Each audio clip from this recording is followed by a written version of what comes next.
Broncos traded Drew Lock, obviously, tight end Noah Fant, and defensive lineman Shelby Harris. 2 first-round picks, 2022 ninth overall pick, and a 2023 first, 2 seconds, 2022 40th overall, and a 2023 and a 2022 fifth-round selection to the Seahawks for obviously Russell Wilson, and a 2022 fourth-round pick.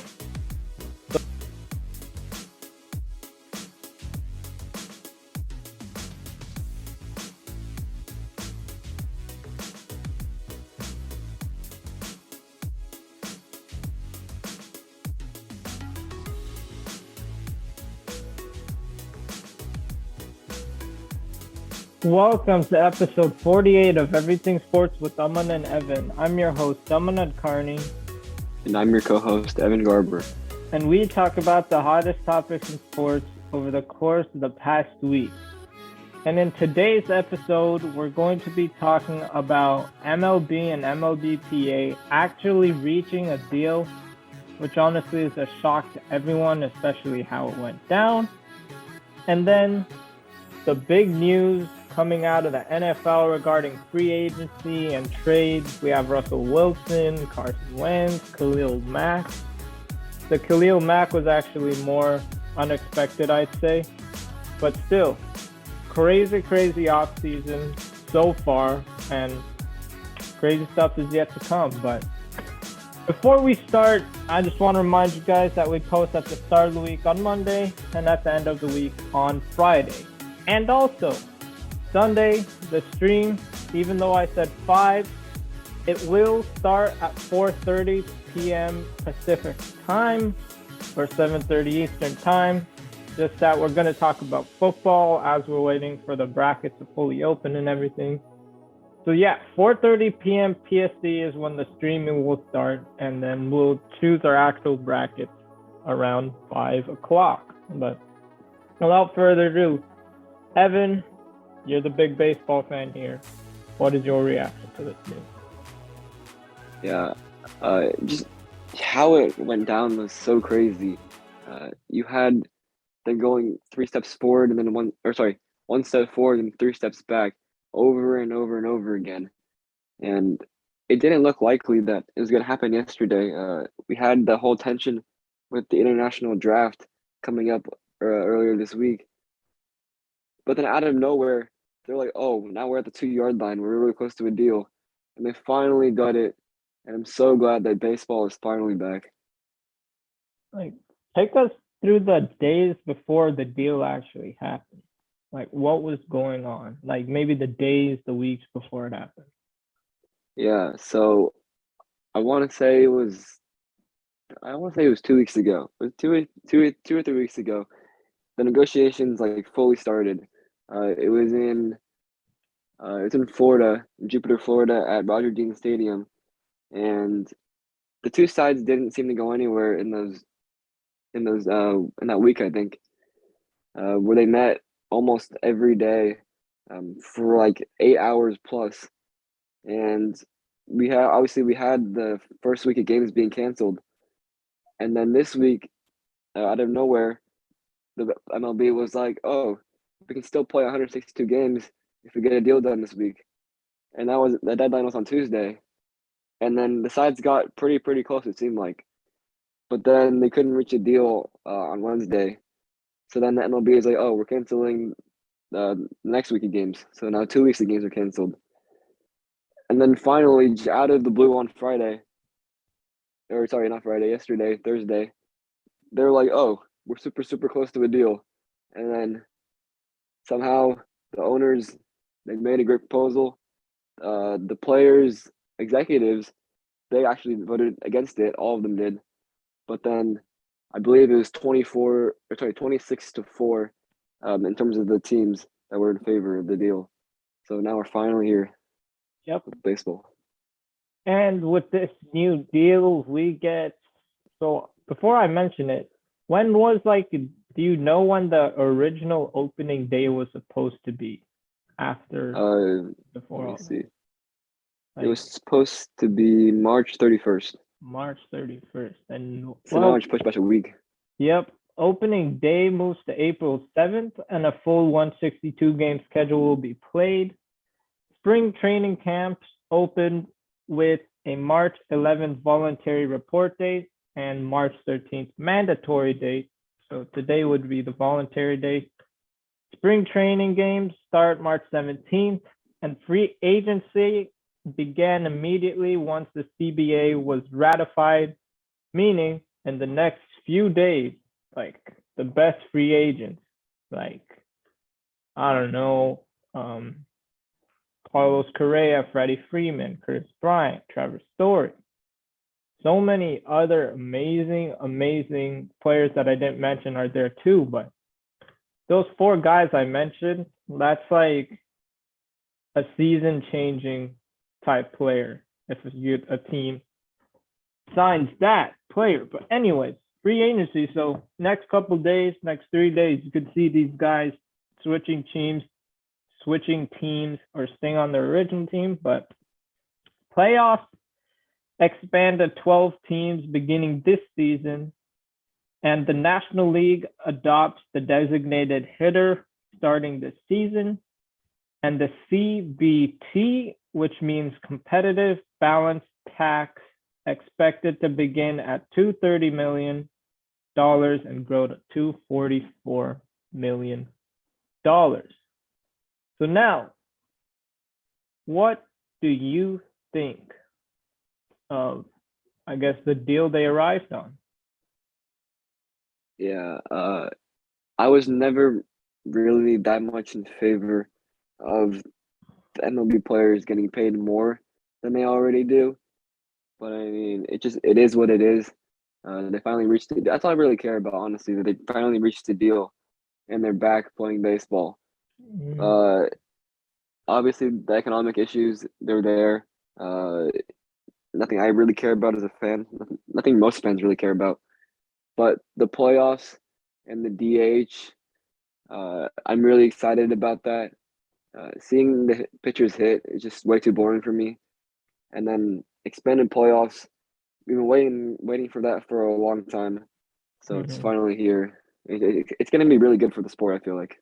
Yeah, the same here. Like, because I'm not sure how many people chose the Atlanta Braves to win it all last season. Yeah, I don't think anyone Even did, the honestly. Giants to be as good as they were, like that came out of nowhere too. But man, I feel like from a fan standpoint, Evan sort of nailed it, and I still do think if it's true that like the players didn't propose anything and they wanted to get paid more and they got that when they're already getting paid, like we said, 10 times more than the average American. And that's the lowest salary you can get in the MLB. Like at some point, you gotta live up to all your sayings that you play for the fans, you play just to play baseball, and it's not for the money. When I feel like this whole thing was because of the money, is what it seems like. Yeah. Don't you agree? Yeah, I agree. And I really like how the MLB, they really push the players. They're like, come on, we know you really want to play the game, so keep pushing back this deadline. But we're not going to keep pushing it back even more than we absolutely have to. So I think it really helped push the deal forward, so we can finally get 162 games in. Yep. So, opening day is April 7th. And I guess it's hard to make predictions because like there's still big free agents on the market. Like the Texas Rangers, for example, paid a bomb to Corey Seager. So, I mean, yeah, like the free agents on the market, it's so hard to make these predictions. But before April 7th, we'll probably release an episode because the free agents would have signed places. But without further ado, that ends that MLB segment. The MLB, MLBPA finally agreeing on a deal. But now we go to the NFL world. Well, what a week it has been. So first we get to I'd say the first big news is Aaron Rodgers deciding to stay with Green Bay. I believe this was reported on Tuesday, if I'm not mistaken. He chooses to stay with Green Bay. Many thought he might actually be going to the Broncos because of them hiring Nathaniel Hackett. He was like, what position was he in Green Bay? I forget. And then I think they hired Green Bay's quarterback coach too.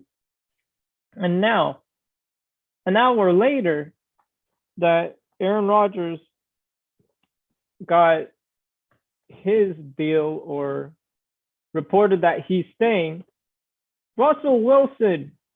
Yes, Russell Wilson gets traded to the Broncos after all those reports saying that Pete Carroll wants him. The general manager said he has no intentions of leaving. We're keeping him. But the Broncos trade for Russell Wilson. What was going through your head just that 1 hour of Aaron Rodgers staying and Russell Wilson getting traded? Yeah, as a Broncos fan, that 1 hour was literally a roller coaster. Aaron Rodgers getting signed for that massive bag. I was really depressed. I was like, oh man, dang it. We were literally so close. And I felt like that was our only option because we heard reports that Russell Wilson was likely not going to get traded. I was like, dang, I don't want to get left with like Jimmy G or something or be stuck with Drew Lock still. But then, yeah, an hour later, we find out that Russell Wilson's being traded to the Broncos. I was like, wait, there's no way that happened. But yeah, I'm extremely happy to see him on the team. Hopefully we can make a playoff run this year. But the package that we gave up is kind of big in my opinion. Yep. The Broncos traded Drew Lock, obviously, tight end Noah Fant, and defensive lineman Shelby Harris, 2 first-round picks, 2022 9th overall pick, and a 2023 first, 2 seconds, 2022 40th overall, and a 2023, and a 2022 5th-round selection to the Seahawks for, obviously, Russell Wilson, and a 2022 4th-round pick. So 2 first, 2 second, and a 5th, along with, obviously, Harris, Fant, and Locke. Many people thought they won the trade. I feel like it's a win-win for both teams because the Seahawks, I feel like they addressed all their needs in this trade itself. They have many picks to either trade up to get an offensive lineman or just draft an offensive lineman. And I feel like they have a lot of draft capital. They have DK Metcalf. I think they're only going to be rebuilding for 1 to 2 years because of the picks they got in this deal. And obviously, I think Noah Fant's a good get because I know they've been needing a tight end for a while. So, and then we go to the Broncos. This is a win-win deal for them. I truly think they might win a Super Bowl with Russell Wilson. It might be like the Stafford situation where he wins it in his first year with the new team. Because Denver Broncos struggled finding a quarterback since Peyton Manning retired. And now they have like Tim Patrick, Cortland Sutton, Jerry Jeudy. Their defense is still amazing. There are reports that Von Miller might actually come back to the Broncos. So now all of a sudden they have a monstrous defense and a monstrous offense.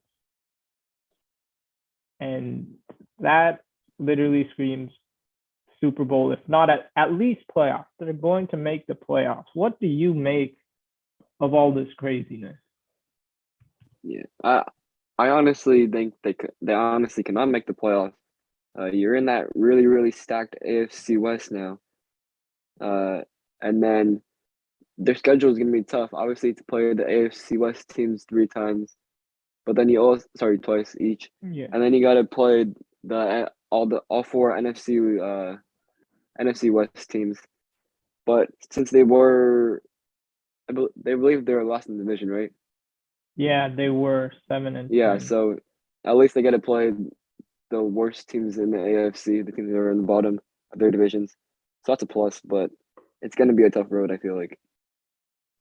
Yeah, but that staying in the AFC West, I feel like this came out of left field.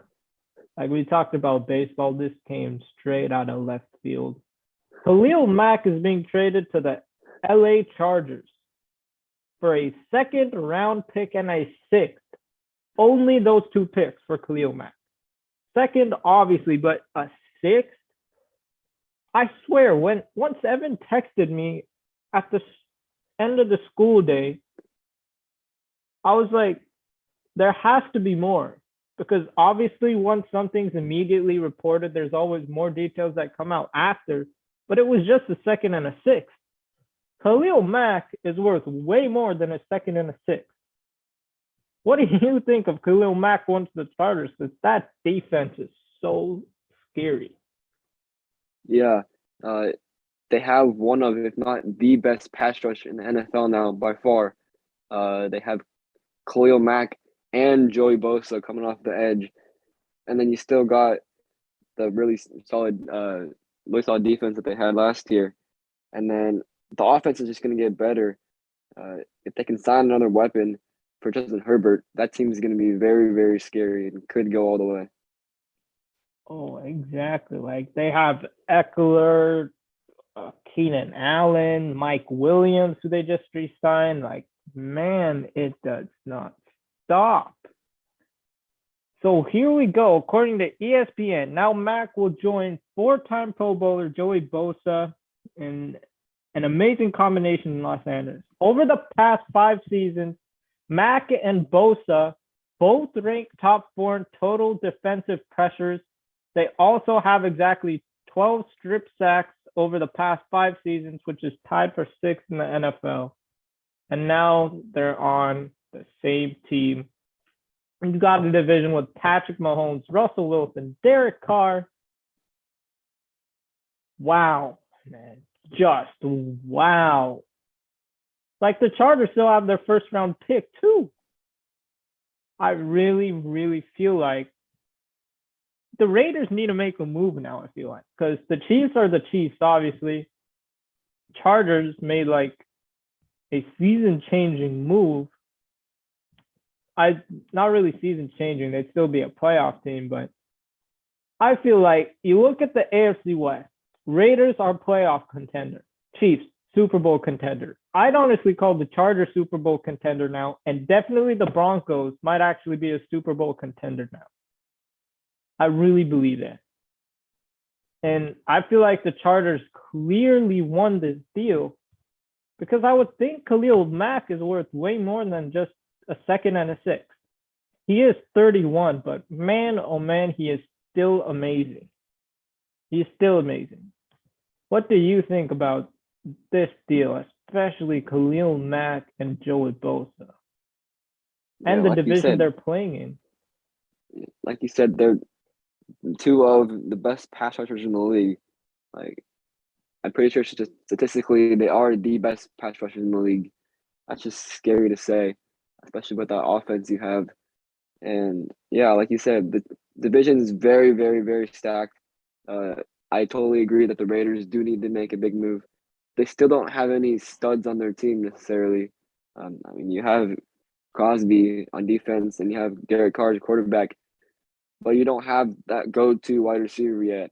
To be honest, it's not even the Raiders' fault. It's not even the Raiders' fault. Yeah, no, it's not. Like, I'm not going to bring up Henry Ruggs, but considering what they have to go through, like the John Gruden situation and the Henry Ruggs situation, they still made the playoffs. I feel like they just need to make a big splash and they're Super Bowl contenders as well. Because in the episode before the wild card, I said Derek Carr is clutch. Even though they lost to the Bengals did make the Super Bowl, but I still stand by what I said about Derek Carr being clutch. But continue.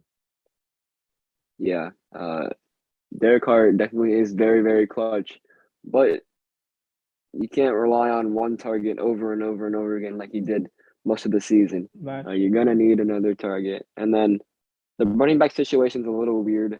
It was okay last year. Josh Jacobs is still a beast, but I think they need to sort of figure that out a little bit. Yeah, I mean, I definitely agree. Like, especially with how your division is shaping up to be, I'd say you sort of you don't have to, but in order to compete with these teams, you need to make a splash. Like maybe not as big a splash these other teams are making in your division, but still a trade or a free agent signing once free agency opens to maybe shore up that defense. Or I feel like you have to prioritize, in my opinion, even though there's like amazing corners like J.C. Jackson, Stephon Gilmore, and players like that, I still think you need to prioritize getting a playmaker for Derek Carr. Because, again, like Evan said, you can't keep going to the same person over and over and over again. Because just have Hunter Renfrow and you just have Darren Waller. Maybe it doesn't have to be like necessarily a star receiver because, for example, Cole Beasley apparently requested a trade from the Buffalo Bills. So, I mean, there's a lot of quality receivers out there. I feel like you have to prioritize a playmaker for Derek Carr because as of now, the entire AFC West should make the playoffs or deserves the playoff spot. Like there's 7 playoff teams. So I feel like this entire division might just go like 10-7, 11-6, and their losses would be to each other. Like it's crazy, but I mean the Broncos, I can't get over that trade because Jerry Jeudy, like he might be able to be like DK Metcalf. Obviously, DK Metcalf is insanely fast. That doesn't matter. Like Russell Wilson can throw everything, and Jerry Jeudy has some spectacular catches in his NFL career already. So you pair him with Russell Wilson. That defense, especially if they get Von Miller. Oh, before we forget, I was going to end the episode here. Speaking of Von Miller and linebackers and how scary the Denver Broncos could be, Bobby Wagner got released from Seattle as well. And they're apparently listening to offers for Tyler Lockett. Like all of a sudden, they're seeking trades for their stars. Like, I mean, obviously this is a rebuild, but like I said, the rebuild might only take 1 to 2 years, 3 at the latest. But what do you make out of this whole Seattle situation, especially Bobby Wagner being released? It's definitely very interesting. I don't know why they're going this direction, but yeah, I totally agree that they can make it in the next 2 to 3 years. They can be back as contenders. I feel like this year, if they're smart, they'll tank and then get Bryce Young possibly next year. I feel like that's the way to go. But maybe you can develop Drew Lock somehow. Maybe you can develop him in the star, get him some get him some offensive linemen, and then improve that defense a little bit, and then you'll be back into contention. But yeah, I think they should tank for Bryce Young. Ooh, yeah, that is true. I mean, teams like this that need a quarterback, like so many quarterbacks could be on the move. Like obviously Russell Wilson, Aaron Rodgers stayed, Carson Wentz getting traded to the Commanders. Like there's still guys like Kirk Cousins, Jimmy Garoppolo, and other teams that need a quarterback. So this offseason has already been crazier, and it's just gonna keep getting crazier. And I'm not gonna be surprised if every episode for the next month we're talking about something big going on in the NFL. I would not be surprised, especially with what's expected to go down this offseason. But without further ado, that will end our episode. Remember, we upload the start of the week on Monday and at the end of the week on Friday. And join us for the live stream at 4:30 p.m. Pacific time, 7:30 Eastern on Sunday, March 13th for Selection Sunday and NFL free agency predictions. Have a great weekend and see you Sunday.